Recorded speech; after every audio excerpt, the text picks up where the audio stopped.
ಅವ್ರು ದಿನ ಕೊಡ್ತಾರೆ. ಮತ್ತೆ ಯತ್ನಾಳ್ ಯಾಕಪ್ಪ ಹಿಂದಕ್ಕ ಪಾಕಿಸ್ತಾನ ಹಿಂಗೆಲ್ಲ ಮಾತಾಡ್ತಾರಲ್ಲ, ಯತ್ನಾಳ್ ನನ್ ಕೂಡನೇ ನಮಾಜ್ ಬಿದ್ದಾರ,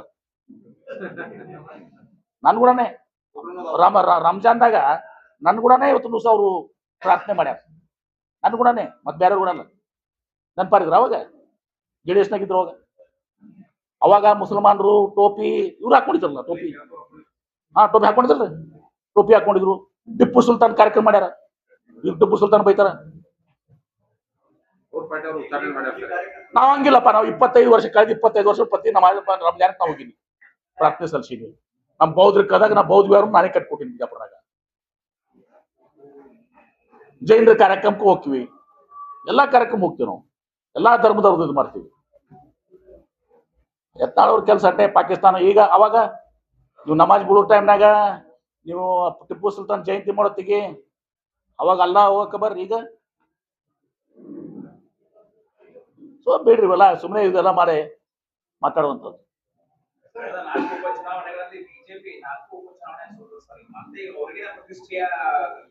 ಅವರು ಈ 2 ಚುನಾವಣೆ ಸೋಲದಲ್ಲ, 28ರಾಗೂ ಸೋಲ್ತಾರೆ, ಬರ್ದಿಟ್ಕೊಂಡ್ಬಿಡ್ರಿ. ಥ್ಯಾಂಕ್ ಯು, ಧನ್ಯವಾದಗಳು.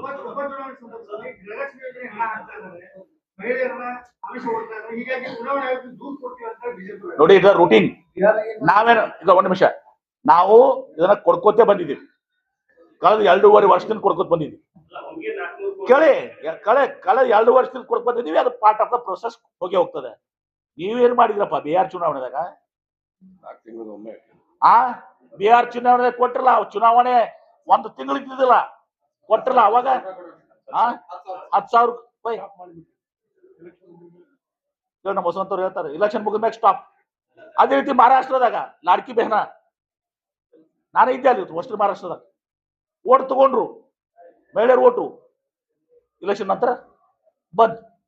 ನಾವು ಬಂದ್ ಮಾಡಿವಾ? ನಾವು ಇಲೆಕ್ಷನ್ ಕಿಂತ ಮೊದಲ ಮಾತು ಕೊಟ್ಟಿದ್ದೀವಿ. ಈಗ 2.5 ವರ್ಷ ಕೊಟ್ಕೊತೀವಿ. ಚುನಾವಣೆ ಸಲ ಕೊಟ್ಟಿಲ್ಲ ನಾವು. ಚುನಾವಣೆ ಥ್ಯಾಂಕ್ ಯು. ಪ್ರತಿ ವರ್ಷ 2 ಕೋಟಿ ಉದ್ಯೋಗ ಕೊಡ್ತೀವಿ ಅಂತ ಹೇಳಿದ್ರು. ಯುವಕರು ಸ್ವಾಭಾವಿಕವಾಗಿ ನಂಬಿದ್ರು ಅವ್ರನ್ನ. ತಪ್ಪಲ್ಲ, ಅವತ್ತಿನ ದಿವಸ ಉದ್ಯೋಗ ಸಿಗ್ತದೆ. ಮೋದಿಯವರು 2 ಕೋಟಿ ಉದ್ಯೋಗ ಅಂದ್ರೆ 5 ವರ್ಷದಲ್ಲಿ 10 ಕೋಟಿ ಉದ್ಯೋಗ ಸಿಗ್ತದೆ ಅಂತ ಹೇಳಿ, ಅದಕ್ಕೆ ಮೋದಿ ಅಂತ ಹೇಳಿ ಎಲ್ಲ ಯುವಕರು ಬೆನ್ನತ್ತಿದ್ರು.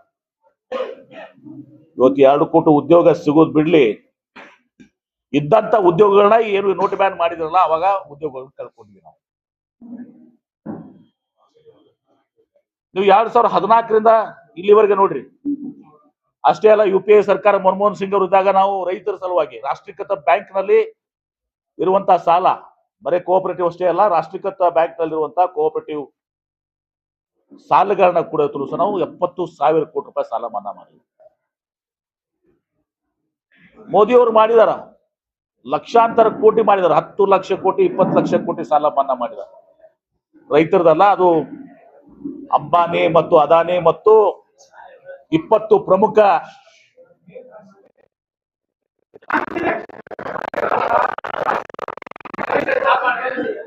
ಹೋಗಪ್ಪ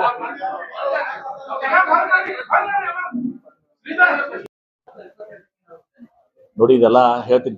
ಯಾವ ರೀತಿ ಅರ್ಥ ಹೇಳಿದ್ರು ಅವರು? ಬರೇ ನಮ್ಮ ಪಕ್ಷದ ಅಷ್ಟೇ ಹೇಳಿಲ್ಲ, ಬಿಜೆಪಿ ಅವರು ಇಷ್ಟೆಲ್ಲ ನೀವೆಲ್ಲ ಅದಿರಪ್ಪ ಅಂದ್ರೆ 224 ಮಂದಿ ಶಾಸಕರು ಎಲ್ಲರೂ ಕೂಡ ನೋಡಿ, 224 ಶಾಸಕರು ಮಂತ್ರಿ ಆಗುವಂತ, ಮುಖ್ಯಮಂತ್ರಿ ಅಂತ ಹೊಂದಿದ್ದಾರೆ ಅಂತ ಹೇಳಿ ಜನರಲ್ ಆಗಿ ಹೇಳಿದ್ರೆ ಅದಕ್ಕೆ ಬಹಳಷ್ಟು ಇದು ಕೊಡುವಂತ ಅವಶ್ಯಕತೆ ಇಲ್ಲ. ಅಖಂಡ ಬಿಜಾಪುರ ಜಿಲ್ಲೆಯ ಒಂದು ಭಾಗ. ಕೃಷ್ಣಾ ಮೇಲ್ದಂಡೆ ಯೋಜನೆಯೊಳಗ ನೀವು ಲಾಭದಾಯಕ ಜಿಲ್ಲೆಯಾಗಿ, ಬಾಗಲಕೋಟೆ ಸಂಕಷ್ಟದ ಜಿಲ್ಲೆ.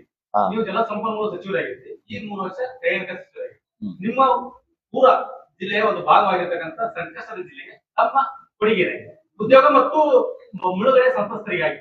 ನೋಡಿ, ಈಗ ಹೇಳಿದ್ದ ರೇಟೋಸ್ ಏನ್ ಹೇಳಿದೆ, ಈಗ ಮುಳುಗಡೆಗೆ 40 ಲಕ್ಷ ರೂಪಾಯಿ 30 ಲಕ್ಷ ರೂಪಾಯಿ ನಾವು ಜಲಸಂಪನ್ಮೂಲ ಸಚಿವರಾದಾಗ ನಿನ್ನೆ ಬೊಮ್ಮಾಯಿ ಕೇಳಿದ್ರಿ ಮತ್ತು ಮೊನ್ನೆ ಕಾರಜೋಳ ಕೇಳಿದ. ಈ ಭಾಗದಲ್ಲಿ ನಾನು M B Patil, H K Patil ಮತ್ತು ರಮೇಶ್ ಜಾರಕಿಹೊಳಿ ಅವರು ಜಲಸಂಪನ್ಮೂಲ ಸಚಿವರಾಗಿದ್ದೀವಿ. ಯಾರ್ಯಾರ ಕಾಲದಾಗ ಈ ಬಾಗಲಕೋಟೆ ಮುಳುಗಡೆ ಸಂತ್ರಸ್ತರಿಗೆ ಏನಾಗಿದೆ ಅನ್ನೋದನ್ನ ಬಹಿರಂಗ ಚರ್ಚೆಗೆ ಬರೋದಾದ್ರೆ ಸರ್ಕಾರಿ ದಾಖಲೆ ಸಮೇತ ಬರಲಿ ಅವರು ನಿಶ್ಚಿತವಾಗಿ ತಯಾರಿದ್ದೀವಿ. ಯಾವಾಗ ಕೇಳಿ ಅವ್ರು ಬೊಮ್ಮಾಯಿ ಅವರಿಗೆ ಮತ್ತು ಕಾರಜೋಳನವ್ರು ಕೇಳಿ ಯಾವಾಗ ನೋಡಿ, 1 ನಿಮಿಷ ಯಾವಾಗ ಕರೀತಾರೆ ನಾವು ಬರ್ತೀವಿ. ಇವತ್ತು JT ಪಾಟೀಲ್ ಕೇಳ್ರಿ, ನಾನು ಏನ್ ಮಾಡ್ಕೊಟ್ಟಿದೀವಿ ಕೇಳಿ, ಕೇಳಿ ಪಾಪ ನೀವು ಕೇಳಿ. ಮಿಸ್ಟರ್ ಉತ್ತರ ಕೊಡ್ಲೇ ಬೇಡ, ನೀವು ಕೇಳಿದೆ ನಾನು ಹೇಳ್ತಾ ಇದ್ದೀನಿ. ಅದು ಜೆ.ಟಿ. ಪಾಟೀಲ್ ಕೇಳ್ರಿ ನಾವೇನ್ ಮಾಡಿದೀವಿ ಅಂತ ಹೇಳಿ, ಹೋದ ಮತಕ್ಷೇತ್ರದ ಎಲ್ಲಾ ಕಡೆ ಕೇಳಿ ನಾವೇನ್ ಮಾಡಿದೀವಿ, ಹುನಗುಂದ ಕೇಳ್ರಿ ನಾವೇನ್ ಮಾಡಿದೀವಿ, ನಾನು ಲಿಸ್ಟ್ ಕೊಡ್ತೀನಿ ನಿಮ್ಗೆ. ನೀವು ಈ ಪ್ರಶ್ನೆ ಕೇಳ್ತಾರೆ ನಾಳೆ ನಿಮ್ಗೆ ಕಳಿಸ್ತೀನಿ. ಅಷ್ಟೇ ಅಲ್ಲ, ಇದೇ ಗೋವಿಂದ ಕಾರಜೋಳ ಅವರು ನೀರಾವರಿ ಸಚಿವರು ಇದ್ರು. ನನ್ನ ಮತಕ್ಷೇತ್ರ ಚಿಕ್ಕಗಲೆಗೆ ಒಂದು ಫಂಕ್ಷನ್ ಮಾಡಿದ್ರು ಅವ್ರು. ಏನು, ಈ ಮುಳುಗಡೆ ಆದಂತ ಜನಕ್ಕ ಕನ್ಸೆಂಟ್ ಪರಿಹಾರ. ಏನ್ ಕನ್ಸೆಂಟ್ ಪರಿಹಾರ ಗೊತ್ತಾ ನಿಮ್ಗ? ಈಗ 2013 ನಮ್ ಲ್ಯಾಂಡ್ ಎಕ್ವಿಷನ್ ಆಕ್ಟ್ ಇದೆ. 2013 ಲ್ಯಾಂಡ್ ಎಕ್ವಿಷನ್ ಆಕ್ಟ್ ಇದೆ ಅಲ್ಲ, ಏನ್ ಕೇಂದ್ರ ಸರ್ಕಾರದ, ಅದು ಕಾಂಗ್ರೆಸ್ ಪಕ್ಷ ಸರ್ಕಾರ ತಂದಿರುವಂತದ್ದು. ಅಲ್ಲಿ ಇವತ್ತು ಗೈಡೆನ್ಸ್ ವ್ಯಾಲ್ಯೂ ಏನಿರ್ತದೆ ಅದ್ರ ಎಷ್ಟು, 3 ಪಟ್ಟ 4 ಪಟ್ಟ 4 ಪಟ್ಟ 2 ಲಕ್ಷ ರೂಪಾಯಿ ಇದ್ರೆ ಇಂಟು 4 8 ಲ್ಯಾಕ್ಸ್, 5 ಲಕ್ಷ ಇದ್ರೆ ಇಂಟು 4 20 ಲ್ಯಾಕ್ಸ್. ಇವರು ಕನ್ಸೆಂಟ್ ಅಂತ ಹೇಳಿ ಚಿಕ್ಕಗಲ್ಗಲ್ ಒಂದು ಫಂಕ್ಷನ್ ಮಾಡಿದ್ರು, ಬೊಮ್ಮಾಯಿ ಅವ್ರನ್ನ ಕರೆಸಿ. ನಾವು ವೇದಿಕೆ ಮೇಲೆ ಹೇಳಿದೆ, ನಾನು ಅಲ್ಲೇ ಕೌಂಟರ್ ಮಾಡಿದೆ, ನಾನು ವೇದಿಕೆ ಮೇಲೆ ಒಂದು ಬಿಜೆಪಿ ಕಾರ್ಯಕ್ರಮ ಮಾಡಿದೆ. ಆದ್ರೂ ಕೂಡ ನಾನು ಹೋದೆ, ನಾನು ಮತಕ್ಷೇತ್ರದ ಅಂತ ಹೇಳಿ ಅಲ್ಲೇ ಭಾಷಣ ಮಾಡಿದೆ. ಬೊಮ್ಮಾಯಿ ಅವ್ರು ಹೇಳಿದ್ರು ನನ್ಗೆ ಗೊತ್ತಿರಲಿಲ್ಲ ಇದು ಅಂತ. ಇವ್ರು ಏನ್ ಮಾಡಿದ್ರು ಗೊತ್ತಾ, ಈ ಇದೂನು ಅವ್ರಿಗೆ ರೈಟ್ಫುಲ್ ಆಗಿ ಬರ್ತದೆ, ಅವ್ರ ಹಕ್ಕಲಿಂದ ಏನ್ ಬರ್ತದೆ, 4 ಲಕ್ಷ ಇಂಟು 4 16 ಲಕ್ಷ ಆಯ್ತು ಅಂತ ತಿಳ್ಕೊಡ್ರಿ, ಅಥವಾ 3 ಲಕ್ಷ ಇಂಟು 4 12 ಲಕ್ಷ ಆಯ್ತಲ್ಲ. ಆ ಹಕ್ಕನ್ನ ಇವರು ಬೈಂಡಿಂಗ್ ಮಾಡ್ಬಿಟ್ಟಿದ್ರು. 12 ಲಕ್ಷ ಕನ್ಸೆಂಟ್ ಅಂತೆ. ಇವ್ರು ಯಾಕೆ ಕನ್ಸೆಂಟ್ ಮಾಡ್ಬೇಕು? ಕನ್ಸೆಂಟ್ ಯಾವಾಗ ಆಗ್ತದೆ, ಏನು ಅವ್ರಿಗೆ ಹಕ್ಕಲಿಂದ ಸಿಗ್ತದೆ, ಅದಕ್ಕಿಂತ ಏನಾದ್ರು ಜಾಸ್ತಿ ಕೊಟ್ರೆ ಅದು ಕನ್ಸೆಂಟ್ ಆಗುತ್ತೆ. ಉದಾಹರಣೆಗಾಗಿ 4 ಲಕ್ಷ ಇಂಟು 4 ಪಟ್ಟದ್ರೆ 16 ಲಕ್ಷ ಆಗುತ್ತೆ.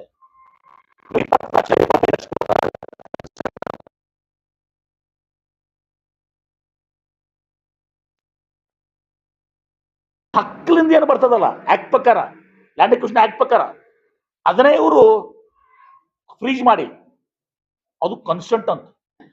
ನಾ ಅಲ್ಲೇ ಭಾಷಣನೇ ಮಾಡಿ ಬಂದೆ, ಬೇಕಾದ್ರೆ ಭಾಷಣ ಕಾಪಿ ಕಳಿಸ್ತಿರ್ತೀವಿ ಸರ್. ಅಲ್ಲೇ ಮುಖ್ಯಮಂತ್ರಿ ಬೊಮ್ಮಾಯಿಗೆ ನೋಡ್ರಿ ಇದು ನೀವು ಮಾಡಿ ಕೆಲಸ ಅಂತ ಹೇಳಿ, ನನ್ಗೆ ಗೊತ್ತಿರಲಿಲ್ಲ ಇದು ಅಂತ ಹೇಳಿ. ಇವ್ರೇನ್ ಮಾತಾಡ್ತಾರೆ, ಏನ್ ಮಾಡಿದಾರೆ ಅವರು? ನಮ್ಮ ಸರ್ಕಾರಗಳು ಇವತ್ತು ಸಹ ಬಹಿರಂಗವಾಗಿ ಬರಲಿ, ನಾವ್ ಹೇಳ್ತೀವಿ ಏನೇನ್ ಮಾಡಿದ್ವಿ ಇವತ್ತು ನೀರಾವರಿ ಸಲುವಾಗಿ. ವಿಜಯಪುರದಲ್ಲಿ ಕಾರ್ಯಕ್ರಮ ಆದಾಗ ತಾವು ಇದ್ರಿ, ಸಿದ್ದರಾಮಯ್ಯ ಇದ್ರು. ನಮ್ಮ ಸರ್ಕಾರ ಬಂದ್ರೆ 5 ವರ್ಷದಲ್ಲಿ 7 ಲಕ್ಷ ಕೋಟಿಯನ್ನು ಕೊಡ್ತಾರೆ. ಮತ್ತೆ ಕಳೆದ ಈ ಕನ್ಸಲ್ಟ್ ಅವಾರ್ಡ್ ಡಿಸಿಷನ್ ತಗೊಂಡಾಗ 75,000 ಕೋಟಿಯನ್ನ 4 ವರ್ಷದಲ್ಲಿ ನಾವು ಬಜೆಟ್ ಅಲ್ಲಿ ಪ್ರತಿ ವರ್ಷ 15,000 ಕೋಟಿ ಇಡ್ತಿದ್ವಿ. ಈ ಬಜೆಟ್ ಅಲ್ಲಿ 15,000 ಕೋಟಿ ಇತ್ತು. ನೋಡಿ, ನಾವು ಏನ್ ಹೇಳಿದ್ವಿ ಸುಮ್ಮನೆ ನೀವು ನಿಮ್ ತರ್ಕನೆ ಮಾತಾಡಬೇಡಿ. ನಾವು ಹಿಂದೆನೂ ಕೂಡ ಇದೇ ತಪ್ಪು ಮಾಡಿದ್ರು. 5 ವರ್ಷನಾಗ ನಮ್ಗೆ 50,000 ಕೋಟಿ ರೂಪಾಯಿ 50,000 ಕೋಟಿ ರೂಪಾಯಿ ಇಡೀ ರಾಜ್ಯಕ್ಕೆ ಇವತ್ತು ಅಂತ ನಾನೇ ಮಂತ್ರಿ ಇದೆ. ಅದನ್ನ ಇವತ್ತು ದಿವಸ ಏನ್ ಪ್ರಚಾರ ಮಾಡಿದ್ರು, 50,000 ರೂಪಾಯಿ ಬರೀ ಯುಕೆಪಿಗೆ ಅಂತ ಹೇಳಿ ಪ್ರಚಾರ.